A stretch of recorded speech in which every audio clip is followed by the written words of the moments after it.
안 돼, 여자? 이혼을 당하게 돼요. 전 남편은 청부살인 톰포드라는 디자이너 섹시하고 아우, 되게 멋있네, 이 남자. 구찌를 살렸어요. 그냥 업어 키워버렸어요. 너무 멋있네. 이 남자 게이예요. 섹시하네. 전체적으로 구찌뿐이 아니라 명품 자체에서 느껴지는 굉장한 귀족적인 자존감, 고귀하다.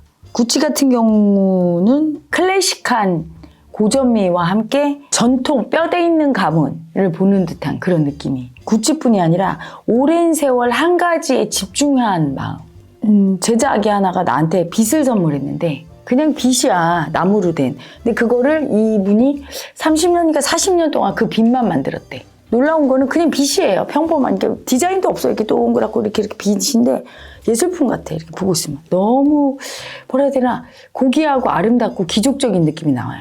자기 마음을 30년, 40년 동안 거기에 이렇게 투여해서 그거를 계속 소중하게 봤을 때 그 존재가 갖는 어떤 아우라 같은데 명품들이 그런 거야. 장인 정신이지 계속 거기에 집중해서 그거를 투여를 하고, 그리고 이제 명품들은 로고가 있잖아요. 그래서 로고를 통해서 샤넬이며 구찌며 뭐 에르메스며 다 그 로고가 마음인데, 그 로고에 마음이 들어있는데 그거로다가 작업을 하고 만들고, 구찌도 사실은 나타난 그 옷이야 똑같이 그 천으로 갖다 이렇게 만들면 똑같아야 되는데 왜 다르게 느껴지냐면 그 마음 안에서 구찌가 주는 어떤 마음의 세상에선 상징성이지.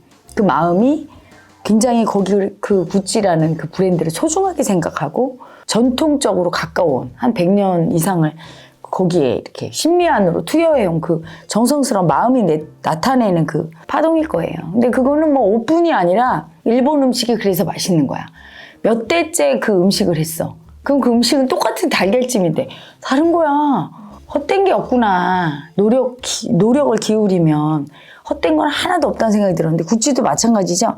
마음의 세상에서 그 만들어진 그 브랜드의 가치를 인식하고 그거를 대를 이어서 계속 정성을 기울여서 수치 주지 않고 소중하게 느껴진 그 장인 정신이 느껴지죠. 그래서 고귀한 품격과 클래식한 전통미, 뼈대 있는 가문을 보는 듯한 옷에서도 그런 느낌이 있어요. 옷이 추구해온 그 가치를, 그건 녹아있죠. 그래서 우리 시간장이라고 하죠. 시간장이 뭐예요? 조선간장에 이렇게 담궈놓고 새로 간장을 담궈도 거기다 또 붓잖아. 그러면 그게 녹아있는 거야. 벌써 이게 뭐 몇백 년 될 수도 있는 거지. 그걸 계속. 그리고 불씨도 예전엔 그랬대요. 화로의 불씨를 꺼트리지 않고 이거를 계속 피워서 안 꺼지게 해서 시어머니가 며느리에 물려주고. 근데 그게 쉽지 않아요. 중간에 포기하고, 이까짓 거 뭐 불 꺼트리면 어때? 국물 뭐 이거 뭐 새로 만들면 되지. 이렇게 무시하는데 시간도 마음이거든. 근데 오랜 시간 투여한 건 얼마나 큰 정성이에요. 근데 100년, 200년 된 건 정성이지, 그치? 그냥 구찌를 옷 하나로 보면 안 돼요. 마음으로 봐야 돼. 구찌가 갖는 마음은 어떠냐면 아주 세련된 브랜드만큼 세련되지 않았어요. 우리나라에서 보면 서울, 부산 중엔 부산 쪽이지. 서울은 막 화려하고 막 이런데 부산은 약간 전통적인 게 있잖아, 그치? 약간의 소박함이 있어. 그러면서도 클래식하고 단순한. 그러면서 뭔가 정조를 잃지 않는 여자 같은 그런 느낌. 샤넬은 더 화려하고 더 여성스럽고 좀 섹시하고 우아한 게 있다면 이거는 조금 더 샤넬보다 중성적이면서, 중성적이니까 조금 더 품격이 있고 클래식한 면이 있고, 늘 그 색을 계속 쓰잖아요, 그렇죠? 클래식함에 한몫을 하죠. 저도 그 색깔을 되게 좋아해서 구찌를 좋아하기 시작했는데, 그 빨간색과 그 초록색이 보색 대비로 이루어진 색깔이 되게 강렬한데 이렇게 보면 채도를 조금 낮춰서 그게 너무 이렇게 튀지 않게끔, 촌스럽지 않게끔 하면서, 하지만 또 촌스러운 건 부인할 수가 없어요. 약간의 촌스러움이 있어요. 아주 세련되고 첨단을 달리는 여자는 아마 구찌를 안 입을걸? 여성스러운 거를 해도 아주 여성스럽지 않아요. 복고 느낌이 나고 약간의 중성미가 있어. 하지만 샤넬에서 나온다면 거기는 완전 여자지. 구찌가 이렇게 지금 혁신한 건 뭐냐면 그 남성성이 사실은 클래식하고 고전미가 있어서 좋았지만 또 그것 때문에 섹시하고 좀 트렌디한 느낌이 없었거든? 이 톰포드라는 디자이너를 보니까 오, 섹시해요. 온몸이 섹시야. 짐승성의 섹시가 통품이야. 그러니까 이 남자는 속에 너무 섹시해서 몸은 남자인데 속에 여자도 들고 남자도 들고 다 들었어. 그래서 이 사람이 손을 대면 이제 이 사람은 섹스 어필한 파동을 좀 듣겠지. 그러면 섹시하고 좀 더 트렌디한 느낌. 아주 매력이 있네, 이 남자. 남자를 보고 이렇게 섹시미가 나오는 건 참 힘들거든. 근데 막 그 확 끌리는 성적 매력이 아니 뭐 성견지명이 없어도 딱 보면 보이지 않아? 섹시가. 완전 이 사람은 옷을 만들기 위해서 태어나고 성을 위해서 태어났네. 사실은 옷이라는 것이 인간의 성을 가장 표현하는 거 아닙니까? 성 에너지를 가장 많이 표현하는 예술이 옷이야.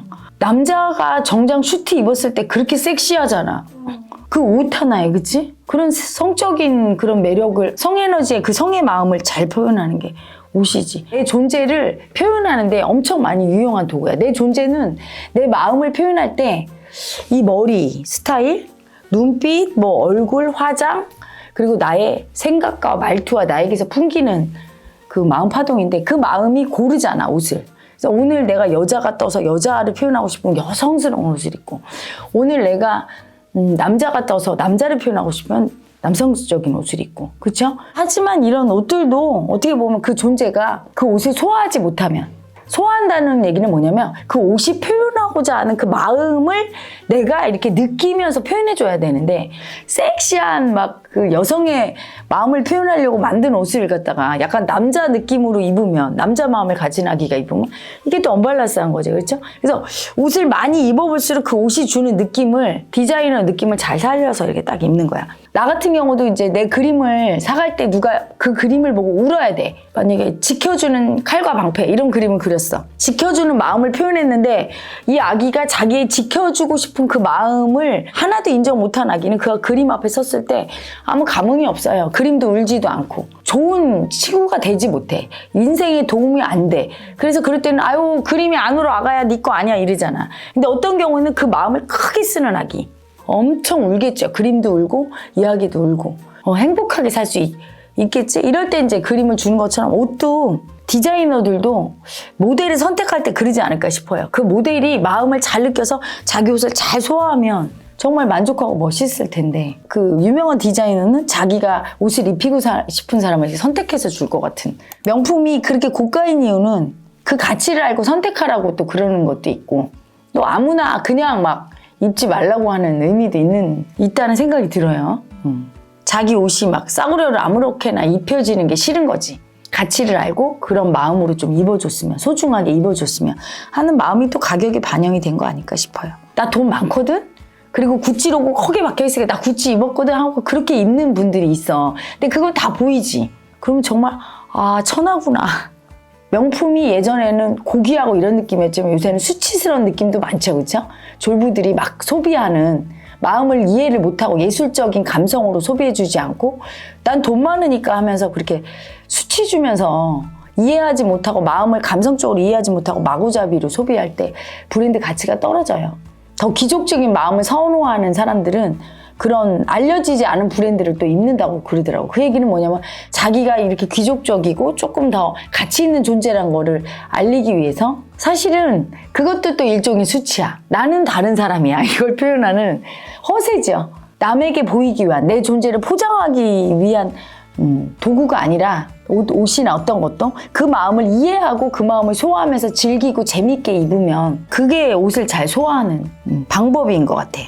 약간의 소박함이 있으면서 중성적인 건 마음에 드는데, 여기서 나온 이렇게 원피스나 투피스는 약간 컨츄리 걸 같은 이런 느낌은 나는 좀 별로. 독한 느낌도 있죠. 근데 모든 명품 브랜드를 봐요. 독하지 않은 브랜드 대봐. 독한 느낌 없는 브랜드 다 있죠. 고귀함 속에는 잔인성의 살기가 있는 법이야. 왕족이 얼마나 잔인해요. 우리나라도 왕족이 자기 동생 죽이고 왕되고, 그치? 잔인성의 살기를 가지지 못하면, 그걸 허용하지 못하고 못 쓰는 사람은 고귀함을 얻을 수가 없어요. 서민이고 고귀하지 못하고 천민일수록 어떤 마음을 많이 써? 불쌍함을 많이 쓸 수밖에 없어요. 서러움 많이 쓰고 정을 많이 쓰고 높은 지배계급일수록 잔인성을 많이 쓰고 이성과 냉정함을 많이 쓰고, 사랑도 큰 사랑을 써요. 목숨 바친 사랑 막 이런 거. 나라를 위해서 죽고. 계백장군은 어때요?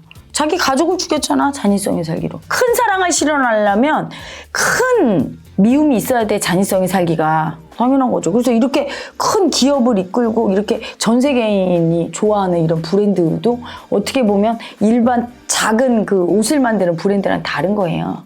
뱀이 성을 의미해요. 그러니까 성적인 어떤 섹시함, 성에너지가 사실은 돈 에너지랑 되게 관련이 많아요. 그래서 그 성에너지 때문에 또 돈을 벌고 돈이 들어오고 하는 거죠. 제가 예전에 그린 비명이란 그림이 있을 거예요. 그 비명이란 그림 그려놨더니 많은 사람들이 구찌라고 막 그래서 독한 성에너지죠. 그게 없으면 매력이 없지. 독함이 없으면. 독함 한 방울이 없으면 매력이 있나? 독함이 있어. 한 방울의 독함이. 근데 또 사랑스럽고 귀엽고, 그치? 사장님 맞아 예수 완전 구찌인 줄 알았어요.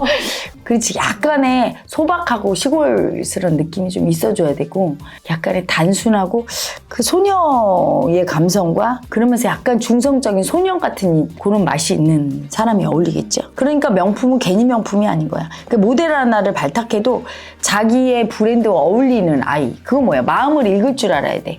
제일 구찌가 지금 잘하고 있는 장점은 뭐냐면 변화하고 혁신한다는 거예요. 발전하지 않으면 그 자리에 머물러 있을 수는 없어요. 도태되는 거야. 소멸되는 길밖에 없어. 생성해 나가지 않으면. 근데 그렇게 변화를 추구하는 건 너무 긍정적인 거예요. 근데 또 그게 치명적인 약점으로 작용할 수 있죠. 본질을 잊어버리면 안 된다.